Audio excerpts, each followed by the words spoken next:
Greetings and welcome to Flanigan's Ecologic. I am your host, Ted Flanigan, and we're going to be talking about jeans today and sustainable fashion with Kristian Hansen. He's the founder of Slow, which is a jeans brand that is eco-conscious and making waves. So excited to have Kristian on this show telling us his story. Hey, Kristian, welcome to the podcast. How are you today? I'm great, thanks. How are you? I'm doing really good. Now, where are you today? I'm in Dubai today. With is it 97,000 other people? Yes, a ridiculous amount of people. Yeah, it's been a busy week. Oh, that is great. Well, actually, thank you very much for being there. I so appreciate all of our colleagues that are there and contributing and moving the needle. And I guess we could have, maybe after you come back, we could have a whole other discussion about COP28 and your impressions. But tell me, Sure. we really wanted to get into your company and your business model and your passion. And you've been called the jeans guy, a denim powerhouse. How did that come about? It's kind of a funny story, COVID inspired story. Back in the middle of the pandemic, I was incredibly broke, as many people were. I was between jobs. I had been kind of laid off, and I was working in fashion, but I was working in sourcing, which required a lot of traveling. And so all of a sudden, I didn't really have a job. And one day I was like, hey, I need some new clothes. Let's go to a thrift shop. And so I just rolled up at a thrift shop. I enjoy thrifting. It's a great way to give clothes a second life. And but it was the middle of COVID, so there was no changing rooms. We were still in the middle of that, 6 feet, distance at all times kind of ideology. Yeah. And so you decided to buy things. And so I grabbed this pair of jeans off the rack and was like, great, put them up against myself. I'm 6'3", so if something is my length, I'm happy. And I took them home and I put them on the next day, and I realized they didn't have any pockets. And I was like, oh my God, these are women's jeans. First off, how are there women's jeans that fit me? Second of all, these are terrible. This is awful. These are supposed to be like a high quality brand. They're Calvin Klein's, I think. Supposed to be good quality jeans. Yeah. I didn't know who to talk to. I was by myself in the middle of pandemic. I made a TikTok. I had like 50 followers at the time. And I just said, ladies, is this what you deal with? This is awful. Like, where are your pockets? Where do you put your phone? Where do you put your stuff? Right. And I was getting on the metro at that time. I hit post. I got on the metro. By the time I got off at my stop, it had like 500,000 views. And I was just blown away. I was like, oh my God, this is something. And that was the beginning of the craziest 2-year journey of my life, where now I make jeans and I have my own factory that makes jeans. And I never anticipated anything to come out of it, but that's the story. Yeah, that's an incredible story. Let's go all the way back. Born and raised, where were you from? So I was born in Calgary in Canada. But basically immediately when I was about 3 years old, moved to Dubai. So I grew up here in Dubai. This is kind of a nice, I was really excited that basically this event was happening here because I'm seeing my family. My family still lives here. This is very much home for me. So yeah, I spent basically 15 years in Dubai, and then I went to boarding school for the end of high school, and I went to university in the States as well. And then basically I've just been bouncing around the world ever since then. So is that how do you think that's influenced you? Growing up in Dubai, I was just there a couple of years ago, and what an extraordinary city. But how's that influenced you? Do you think more entrepreneurial, sort of shoot for the stars? What do you think? Totally. I mean, I would not be the same person if I hadn't grown up here, because there's this ideology here that nothing is impossible. Like the craziest idea in the world that 99.9% of cities would go, oh my God, no, we would never spend money on that. That's ridiculous. Like, that's not even within the laws of physics. They're like, let's try. And sometimes it doesn't work. Right. And they're like, okay, it didn't work, next. And so when I got here in 2002, it was a sandbox. Like literally, we didn't even have a paved street. We were living in this little community in the middle of nowhere in what is now downtown Dubai. Like the Burj Khalifa, the world's Right. tallest Yeah. building, wasn't even there. There's Right. nothing.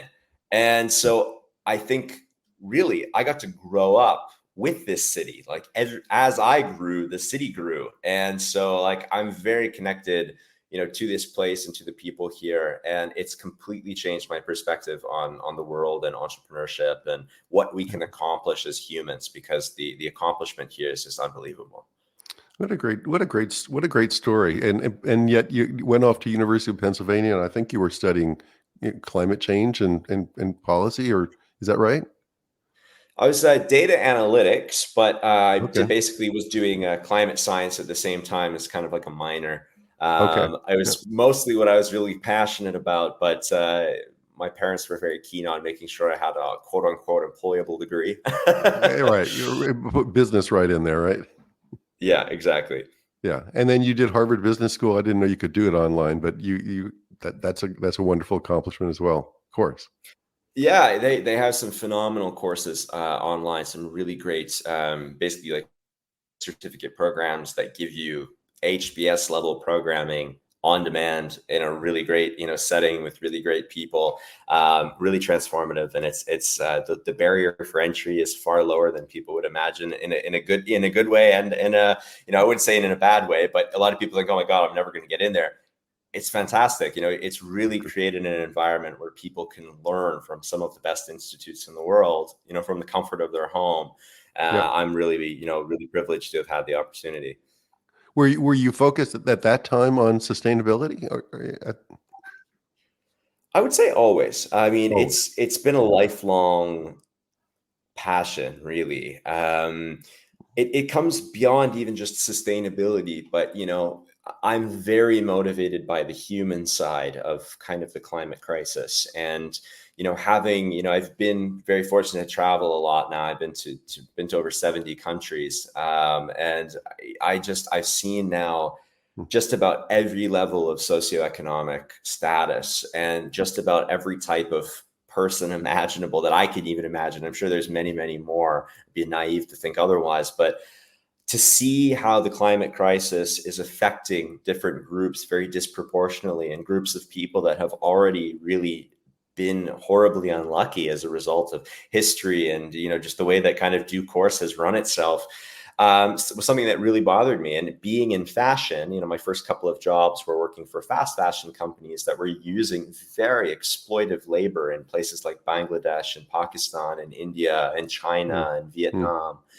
And to see these multi-billion-dollar companies just with complete disregard for the planet, in their production process, and then even worse, in my opinion, the complete disregard for the humans in their process. That's what completely motivates me every day to try and fight, in this industry and change things. I am the mm. opposite of a materialistic person. I just want so badly for there to be a really systemic change in the way that people are, treated in this kind of capitalistic society that we live in. And at the same regard, making sure that the planet is just as important, because they have to go hand in hand, in my Yeah. opinion. Yeah, and this whole notion of fast fashion, I know nothing about fashion at all, and so you're educating me. But it was a number of years ago that I was alerted to this whole notion of fast fashion, which what you're often the clothing is just used once, even. It can be. I mean, fast fashion in terms of the terminology has really come around. It kind of was born in the early 2000s. And what was previously very seasonal, up until really the late 90s and always, there had been three, maybe four collections per year. You'd have your spring, you'd have your fall, you'd have your winter, you'd have your summer. And Hmm. if you walked into a store at the beginning of October and you walked in there at the end of October, the same things are going to be in that store. That's the collection. It's the season. I see. Enjoy Ralph Lauren fall. That's that. That's what it Okay. is. But in Yeah. the early 2000s, once they started rapidly shifting manufacturing overseas and they started removing manufacturing in North America and other places that were far costlier, they Yeah. started going, hey, we can do two fall collections. Just We can do roll it out. two Yeah. summer collections. Yeah. And now we're at a point where there are companies that do a collection per week, that do 52 collections per year. Yeah. And that speed and that basically consumer demand that they've created has just meant lower quality, lower prices, lower ethical standards. And Yeah. as a result, we've created this consumer ideology where, oh, it's a $10 shirt. I'll buy it to wear it to this event tonight. It doesn't matter if I never wear it again. Yeah. Whereas 20 years ago, it'd be like, Yeah. wow, it's a really nice shirt. I'm going to buy that. I'm going to keep that in my closet. I might even hand that down to my kids one day. It's a generational piece. And it's really rapidly changed the way that people think about fashion. Right. Right. And as you've really pointed out already, it's exploiting the people that are making it. Massively. And in a way that is even more challenging because the argument from these companies is, well, we're employing them and we're giving them work and we're propping up the economies of these countries. Bangladesh, their number one export is textiles. Turkey, number one export is textiles, and we're giving them orders and but these companies, they go in there and they say, yeah, you're going to make me jeans and you're going to make me jeans. They're not going to cost me more than $7, a pair. That's it. And that's our price. And these guys take the orders because they need them. And that's the price that's set. Yeah. And if you think about it, if they're paying $7, what are they paying the people? It's pennies. And I've seen it firsthand. And it's a serious problem. Fashion makes up more carbon than both maritime shipping and aviation combined. Oh, no kidding. Yeah. Okay. So maybe around 4%. Those are each a couple percent, aren't they? It's about 11% fashion. 11% fashion is okay. Yeah. And so that's all the way all the way through, I guess, growing cotton or Correct. harvesting oil or, whatever you're going to do, whether it's natural or synthetic, fabricating mills, textile mills, the whole bit, the whole supply chain, right? All the way through. Correct. And that's interesting. And including the really nasty part of it as well, the unsold and the returns. We've created this society where now it's okay to buy something and return it. And a lot of those products are not being put back into sales cycles. They're being, thrown into landfills, and billions of pounds of textile waste from unworn garments. They still have their tags on them, are ending up in landfills around the world full of synthetic materials that take hundreds of years to break down. And, it's a very vicious cycle that unless we do something about very quickly, it's just going to continue to grow. And that 11% is estimated that it could eventually become 15% within the next decade. Okay. So let's go back to your story. You've been to the thrift shop. You accidentally bought the women's pocketless, whatever, slacks, I guess, and you realize how cheap they were. And you're a savvy entrepreneurial kind of a guy. How did you take it from there? You had the TikTok. You had all the comments from all the other women that were saying, "Hey, I'll tell you something." But still, what do you do with all those comments? Yeah, at that point, I kind of had this feeling. I was like, okay, this is either going to be 15 minutes of fame or I can make something out of this. And, I did not want it to just be 50 minutes of fame. And I sat down and I just thought, and I was trying to figure out, okay, what can I do with this? And I just thought, you know what?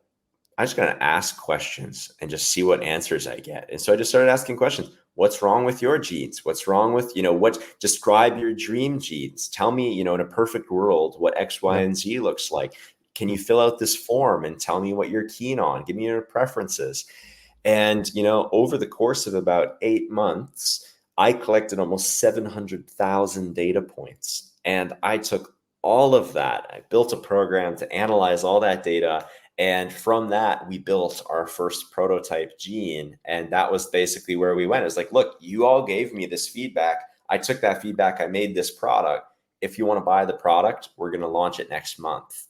And so what is the product now? I mean, obviously it's not going to be fast fashion. You named the company Slow, or the jean brand, but is it a very durable? What is it beyond durable? I guess question for you.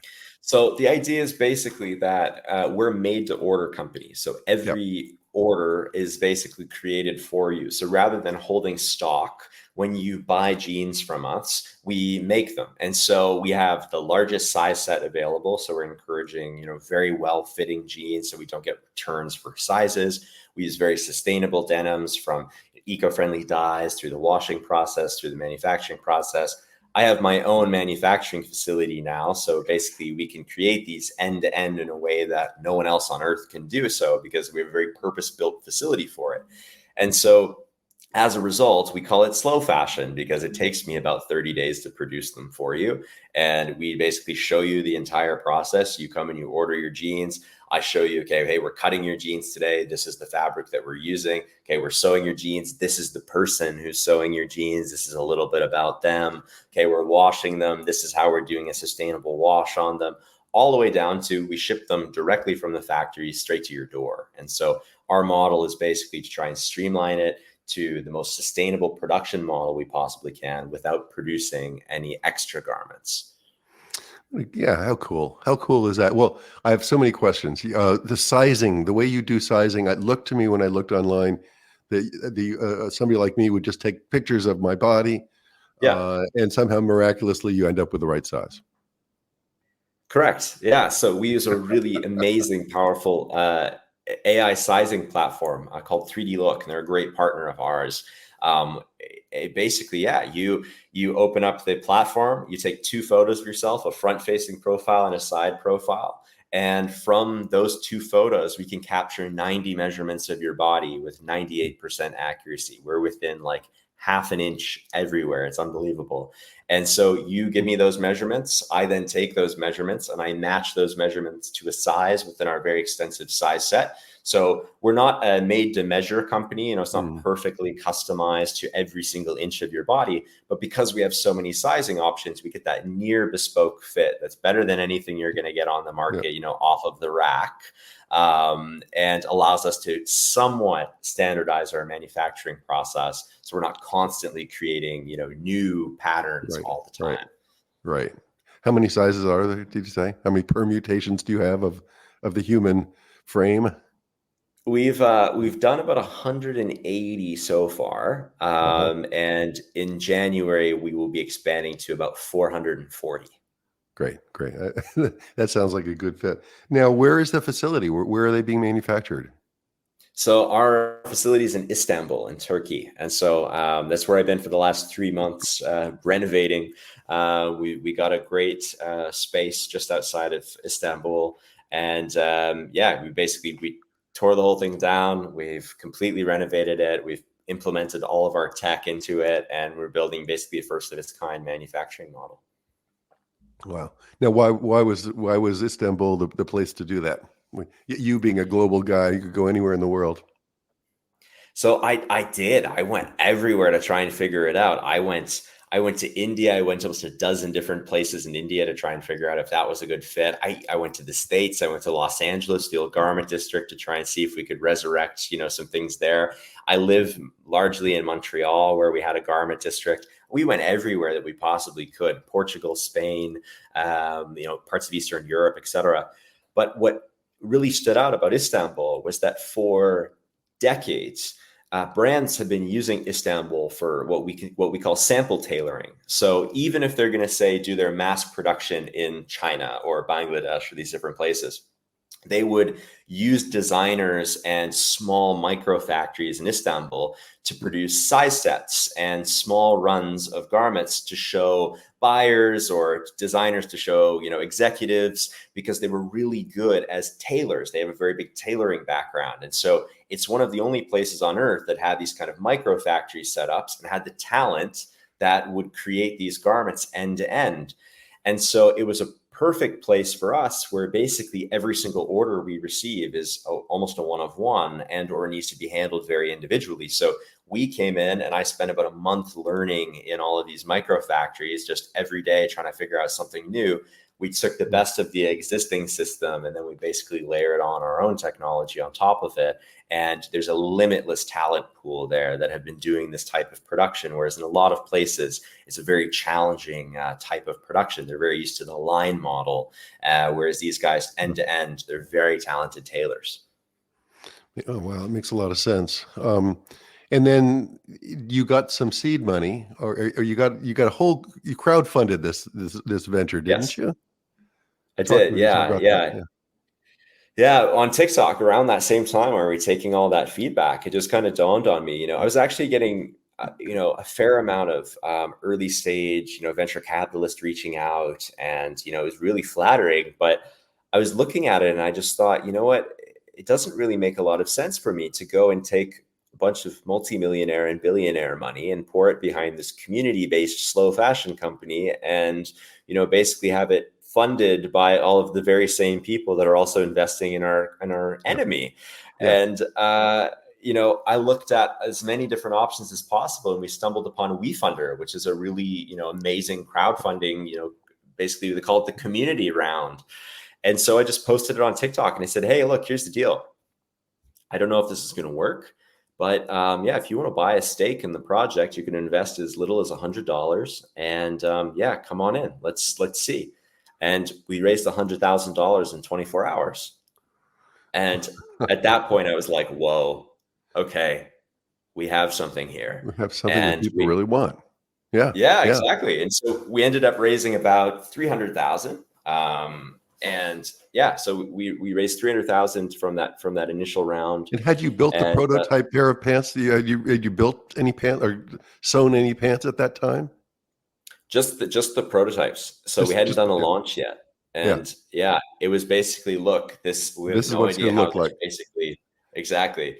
And we said, look, we don't know what we need to do, but I think we need, I was estimating, I think I need about $250,000 to make this happen. I had a small team of people. I knew it was going to take a lot of traveling, and it was going to take a lot of tries.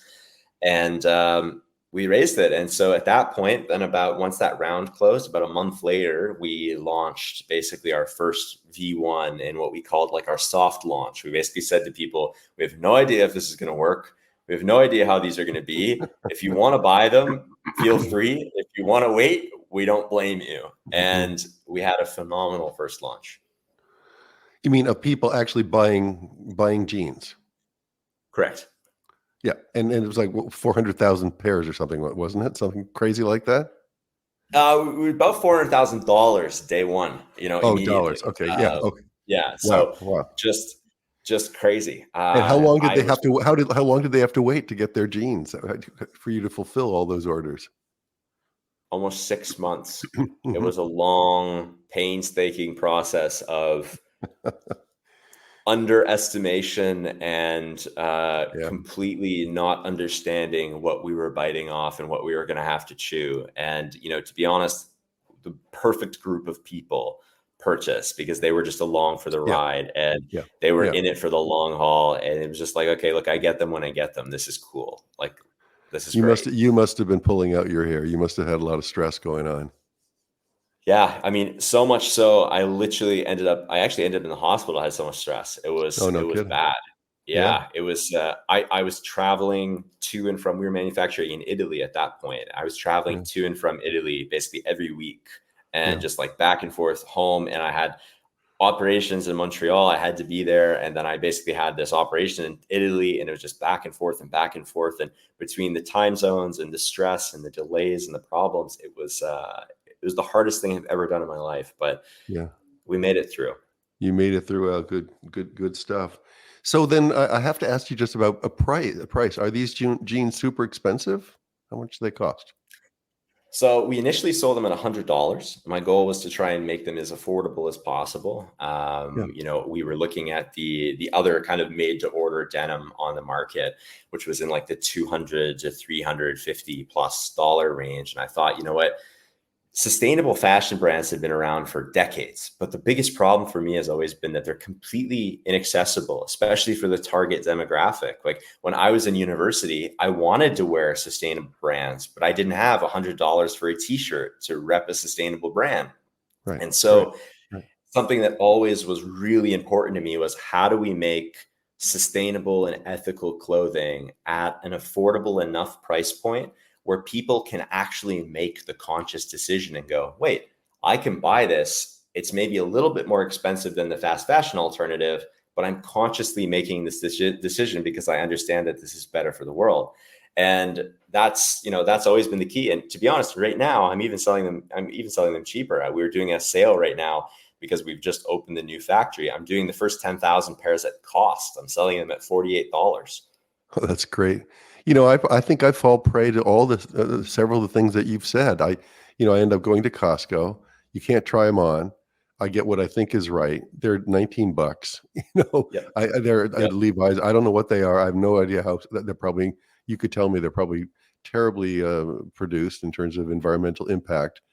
And then half the time they don't really fit. But then I don't return them for a while. I mean, it's just sort of, or maybe pick up two pairs to see if one will fit. And I mean, it's all that stuff, right? And so I think I really like your model and your value proposition of a decent price for the right fit, well made. It's going to last you a long time. Makes sense. Yeah, it's just, I ask people this question all the time on that point. It's just, how much of your closet do you wear?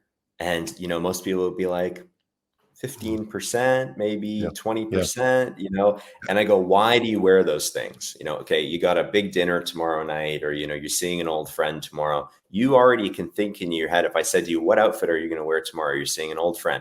You could probably tell me the exact shirt you're going to wear, the exact jeans you're going to wear, the exact shoes you're going to wear. Why? Is it because you care about where the fabric came from or anything? No, they fit and they make you feel good. yeah, And yeah.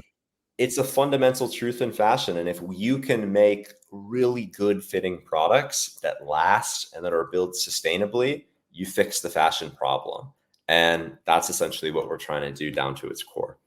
Yeah, that's really cool. Kristian, what about next products? I mean, or how many styles do you have, or are you planning on moving beyond jeans in the future? Yeah, definitely. Okay, Yeah. So we do obvious 12 question, styles of maybe. jeans right now.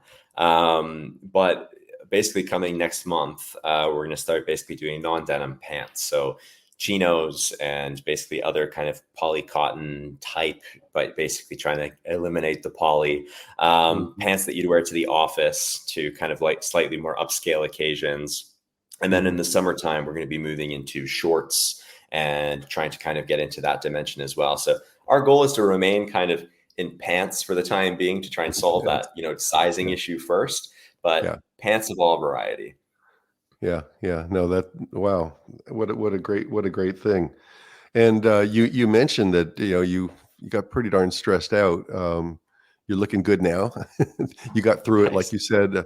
What else do you do in your life other than marketing, manufacturing pants? What else You do you know, like to for the do? last for the last year, it's basically been this. But in terms of in my personal time, I'm very stereotypically Canadian. I love to play hockey.